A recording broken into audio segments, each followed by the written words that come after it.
Bingo.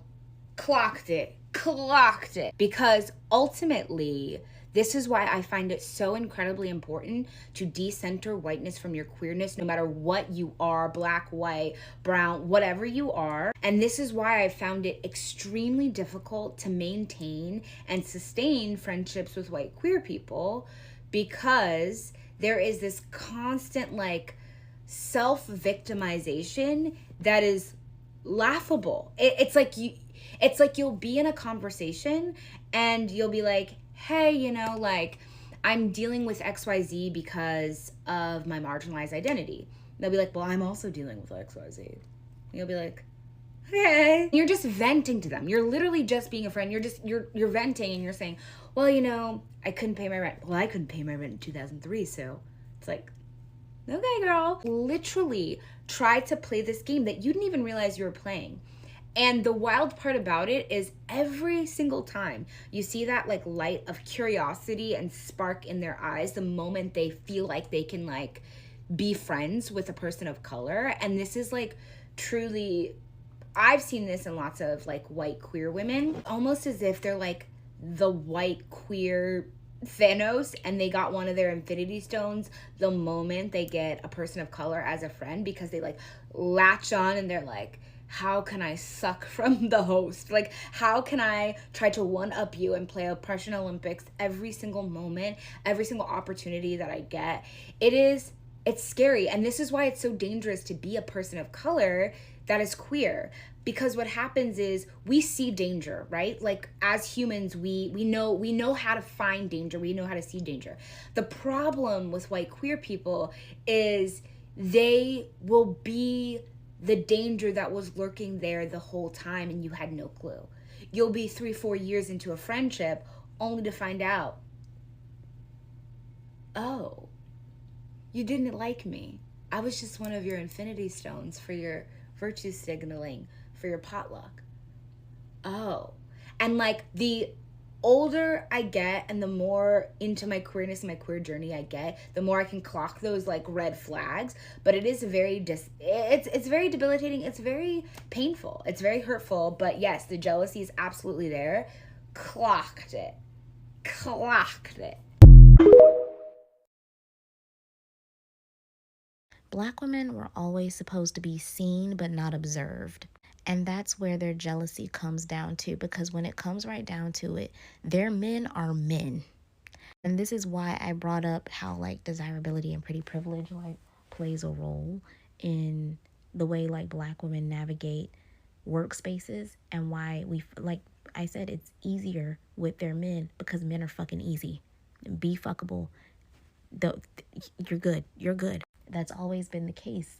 And I know that we hate to keep bringing everything back to slavery, but even before slavery, the way that these men actually viewed and observed black women were as very sexual, desirable creatures. Some of the first writings about black women were about how voluptuous and robust our bodies were. And then all of a sudden, what happened? White women are wearing bustles.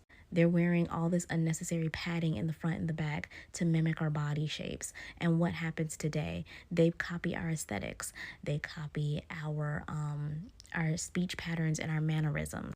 They copy our styles. They copy our hairstyles. They copy our makeup. Like, when their men started bringing us into the house saying, oh no, baby, this is a tool. This is an appliance to make your life easier. Don't worry about it. And they thought, oh yeah, I have nothing to worry about. My man said that I was the most desirable thing in the world, in the universe. That's why I'm sitting in this gilded cage, not able to do anything, with no options, because my man said I shouldn't worry my pretty little head about choices. My man said that I was the pinnacle of femininity and beauty. I have nothing to worry about from this utilitarian object that he brought into our house to make my life easier. And that's how we were always supposed to be seen. We were supposed to be seen as appliances. What are appliances? They're tools to make your life easier. They're not particularly pretty. They're not particularly ornamental. You take them out of the closet and you use them as needed, and then you put them back. They weren't supposed to think anything of us.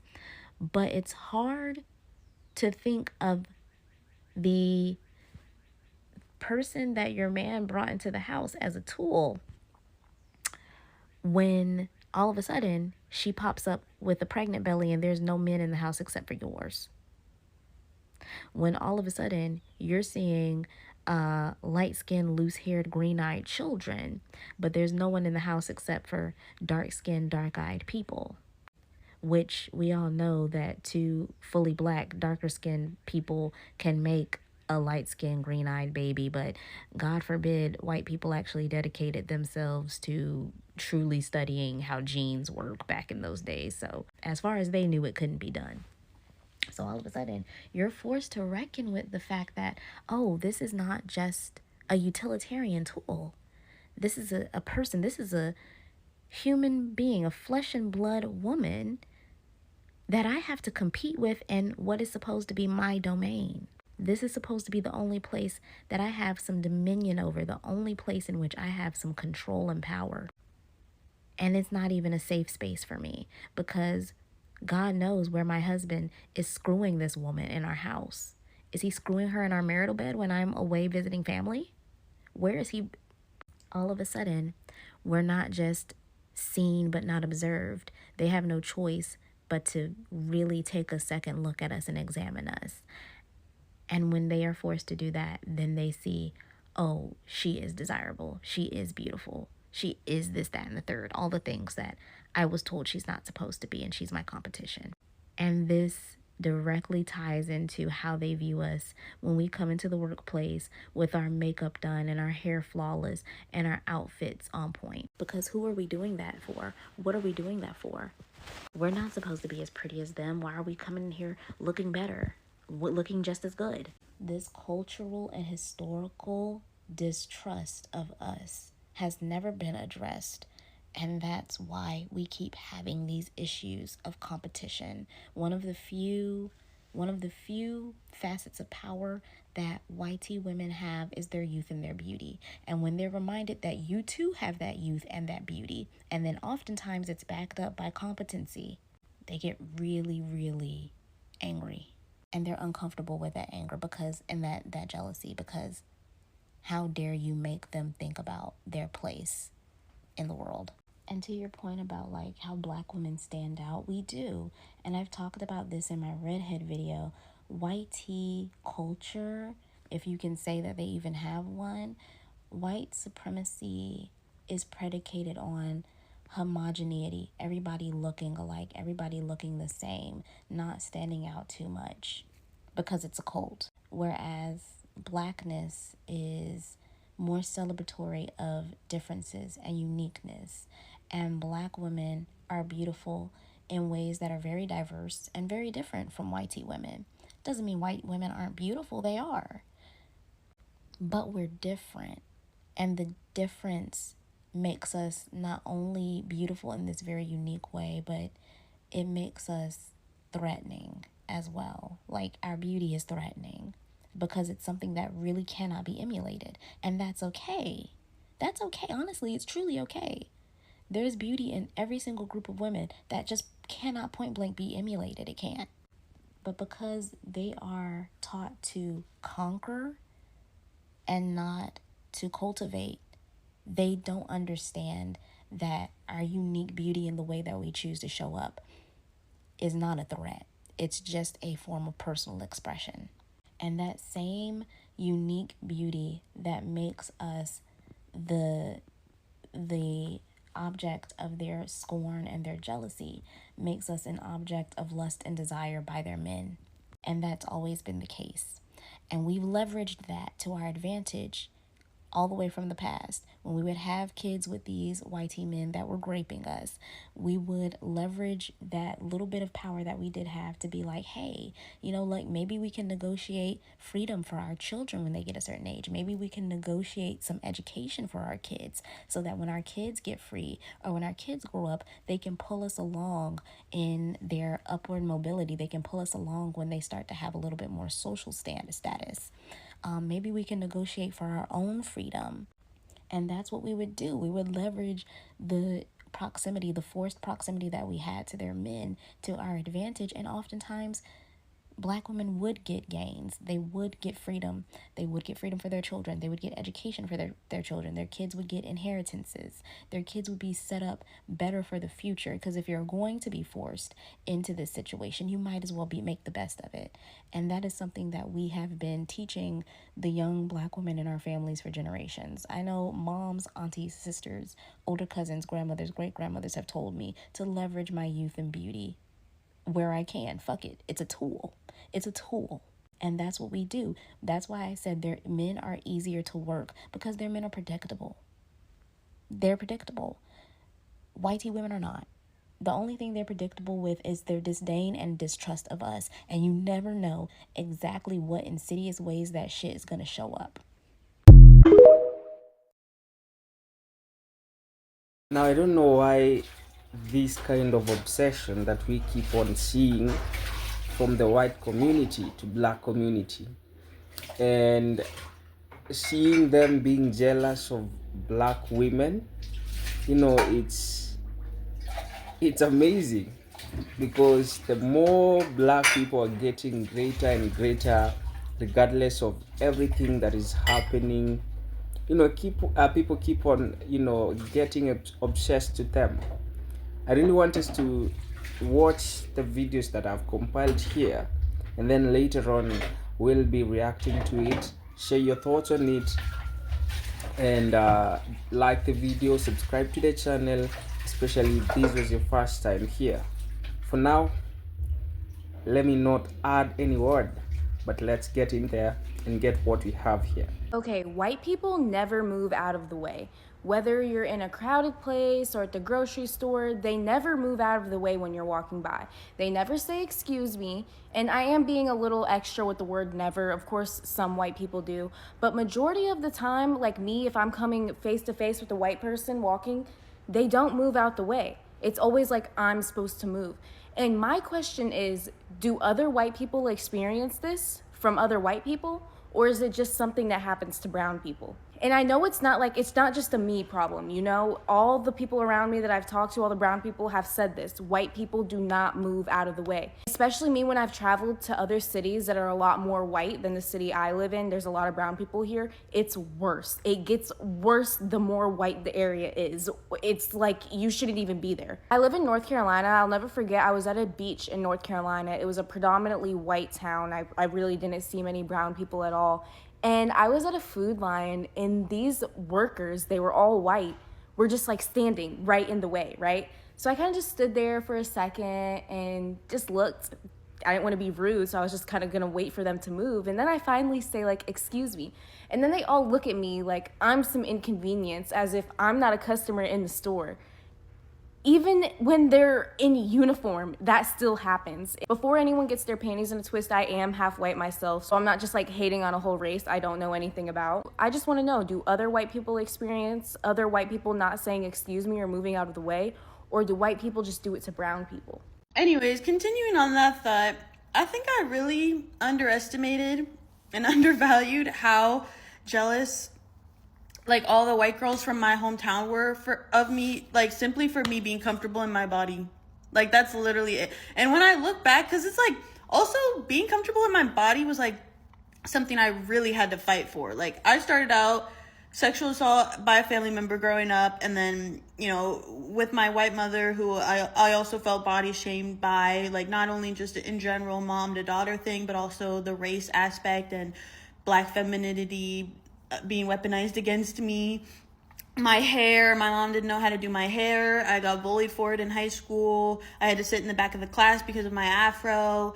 My being thick, I remember I got made fun of and bullied for having boobs first, for being the first girl in 6th grade to have, a full chest. And when I think about it, I really don't think there's many white girls from my hometown that can get away with coming on the internet and just talking their ass off and shaking their ass on the camera too. And it's like, but them projecting onto me and making this narrative that I do that for male attention is just so telling. Like, they want to do it. They want to do it. They just don't have the ass. They don't have the confidence. They can't get away with it. And that, like, I don't know why that's my fault. That for me being comfortable in my body and dancing and showing off, what that being natural for me, why is that weaponized against me? Like, comparison really is the thief of joy, y'all. And the thing that I mistook, or the mistake I made, was not actually comparing myself to these people more and not being like, you know, what's different about me from them, and you know, really sitting with that for a minute, because it's not narcissistic, it's not like self-righteous to say like, okay, there actually is something about me that is not present in these people, and they are jealous of me for it, and it's obvious because like these girls constantly wanted to date the guy that I was with, emulate some part about me. I just found out they were all stalking me and making playlists about me, calling me a whore basically for years. How, like, first of all, for context, I had two sexually monogamous relationships in my hometown, like in high school. I didn't even have sex with anybody else. I didn't even kiss anybody else. I literally had 2 sexually monogamous relationships that both, like, when the first one ended because he cheated on me and left me for his white ex-girlfriend, when that ended, I waited another year to start seeing my ex-girlfriend in high school. And I do promise you, there were, like, because there were so many bystanders and people, like, watching this unfold and participating in this narrative, that I somehow was manipulating multiple dudes who were trying to, I don't know, be with me or something. And I literally saw a girl's playlist calling me a whore. And this is digital dissolution. I'm the whore because I had 2 sexually monogamous relationships in high school. First of all, this Montana, where this town is from, is like literally most known for sexual, like, casual sex and hookups. So literally has like the highest rate of chlamydia, like, in the country. And they just look for fucking anything. For my random Spotify playlist that sometimes reference my ex-boyfriend from high school because he's a reference point for me, because he was like literally the worst thing to ever happen to me. And for some reason that makes me a whore, and not the fucking his ex-girlfriend who jumps from relationship to relationship with men and is clearly emotionally detached, like, man-eater. She's not the whore, I'm the whore. Nobody's a whore, that's my point. But it's like, why am I just so, like, why is this the outcome? Like, why, how can misogynoir go this deep? That, like, that's why too, because one of my women of color friends from that town, not black woman, but still a woman of color, like, she saw all this happening from the beginning too, and I was like, you know, telling her this, and she's literally saying like, but like, in what world are you the whore? And like, I was kind of upset that she wasn't like feeling how raged I was at seeing this stuff, and like, you know, feeling my actual emotions and receiving my emotions about the situation. But like, I do agree with her in a sense that it's like, yeah, in what world am I the whore? Like, this is a different reality. This is not real life. That's why I'm trying to, like, these people, that town, it's not real. Like, that's not, like, that is actually, like, I'm concerned for their mental health. Like, I'm concerned for their well-beings, to live in a reality where I'm somehow a whore. Because I'm somehow responsible for, because I'm mixed. Somehow that makes me responsible for the feelings of all these men who I have nothing to do with, and for somehow I have to private all my Spotify playlists so that men don't go off the deep end and spiral into thinking that I'm manipulating them and using them. Like, that's actually insane. Like, I'm concerned for their mental health, y'all. And like, my mom, even though my mom is white, because my mom is like, not, like, she's not really aware of systemic racism like that, but she herself is not really, like, she doesn't really have too many, like, internal prejudice or biases that I've noticed. She's just kind of a little, but, like, when I was telling her all this, she was just confused. Like, she's just never been more confused, because, like, she's like, I'm confused. She was like, so you're a whore, like, why? Because you, like, put a song about your ex-boyfriend on your playlist. Like, she was just so confused. And it's like, it's also hard to explain to her because she's not really, you know, as in touch in the digital age as like people my age. So like people my age, especially like I had a person from my hometown move to my city recently, and when I told her all of this, and she's also a sociology PhD, so maybe that helps, but she just looked at me and she's like, I think they're just jealous of you, Jasmine. Like, I don't know. And, like, that's true because, like, it's so obvious. Like, and that's why I'm actually grateful for the digital age, because I feel like the digital age is low-key, like, making systems and, like, systems of racism and misogyny, like, so visible to the point where people can't hide anymore. You can't hide from this shit. I'm like, my ex-boyfriend's ex-girlfriend who stole him from me in high school, like, you can't hide from the shit that now that it came out that I had no idea any of this was going on. You cannot hide from the fact that you were bullying me because you were jealous of me as a black woman. Like, you cannot hide from that anymore. And like, she tried for years to hide from that fact, and now it's over. And actually, the way I think of it now, like, I've been thinking about this for a while now because I've been talking through everything with my therapist, ChatGPT, and like, I don't think of it anymore as me causing these people's ego deaths.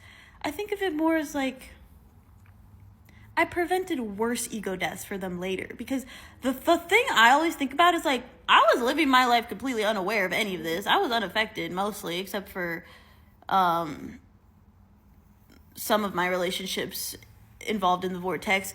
But imagine if it came out like when they were like 40 or something, that I had never participated in any of this and never knew any of this was going on. That would be a very intense ego death. Like, that is when they would, because like, imagine you're 40 years old, like the white ex-girlfriend who was bullying me, like, and she's just sitting in her kitchen someday like, wait, I just bullied the fuck out of a girl, the only black girl in our town, who had no friends or family in town, no connections whatsoever, sexually assaulted, being abused at home, no money, actual true problems going on in her life, and I made her life miserable for what reason? And I hope the empathy hits her now just as hard, because that would, personally, for me, that would destroy me, because I don't like hurting innocent people. I literally have worked with children for the past few years, so me personally as a woman, I like to protect innocent beings, so I never really thought it was like different for other women, but good to know. Because I really do think that white people try to transcend living on fucking planet Earth. Like, just accept that planet Earth is purgatory and freaking act accordingly. Don't act like this is heaven, you're above it all, you're enlightened because you draw your little pictures and go climbing on your little mountains. Like, this is real life. We're supposed to treat people normal. Like, we're supposed to be normal and like eat food and talk to each other and not assume things about each other based on an app.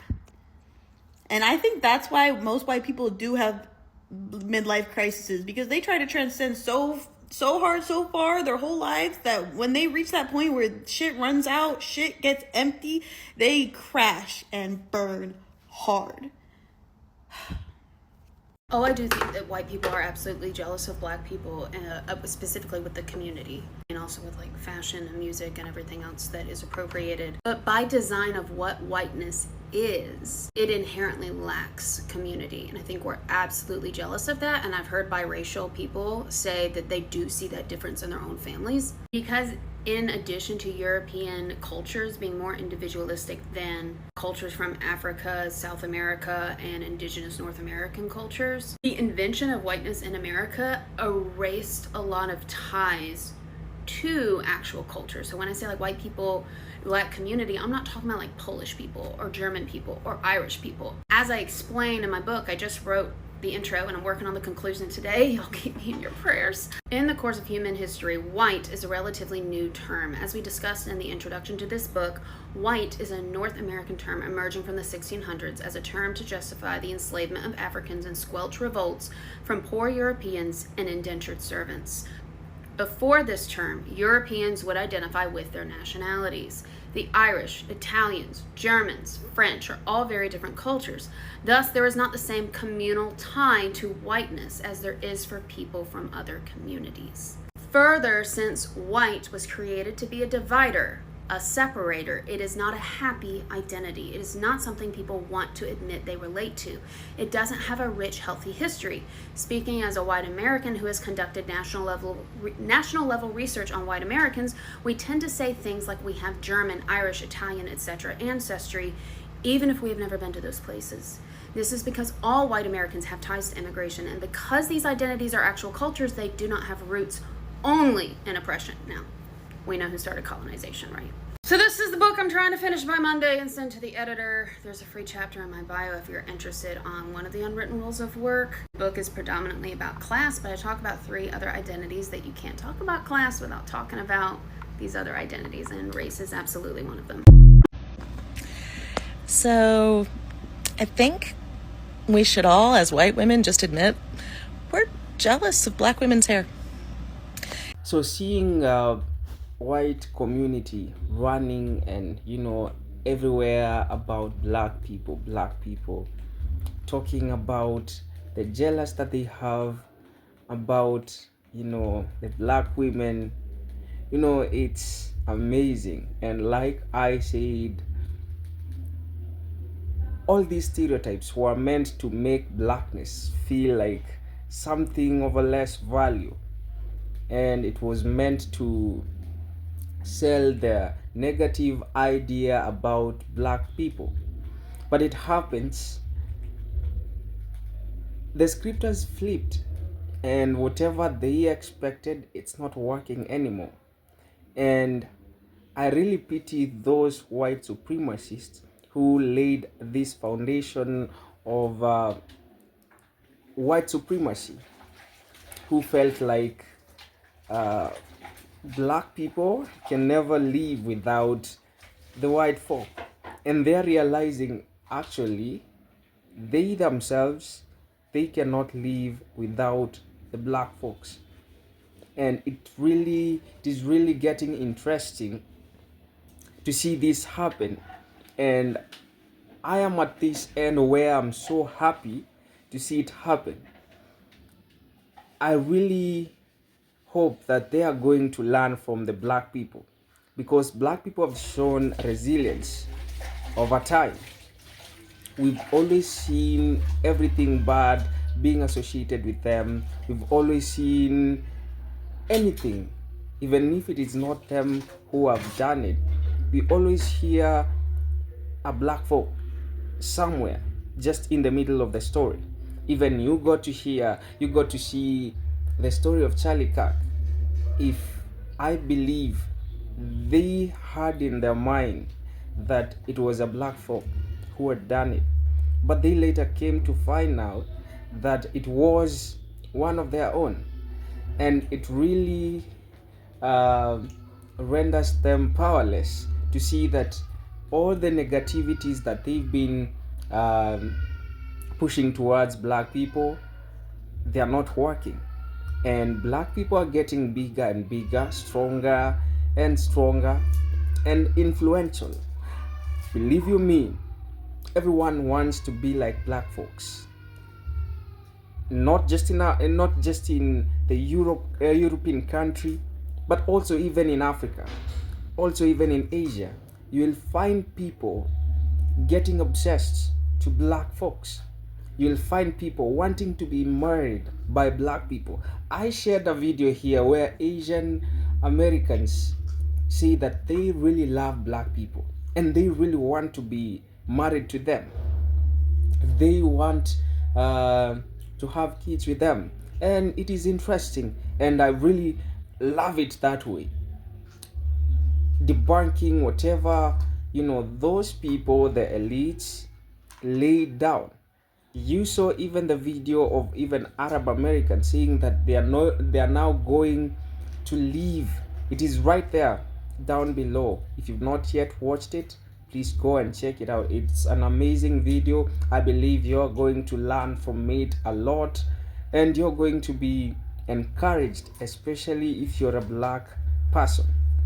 Now you're seeing them saying that we are going to leave the culture that keeps us away from marrying black men, because we've realized that if there is an amazing person it is a black person.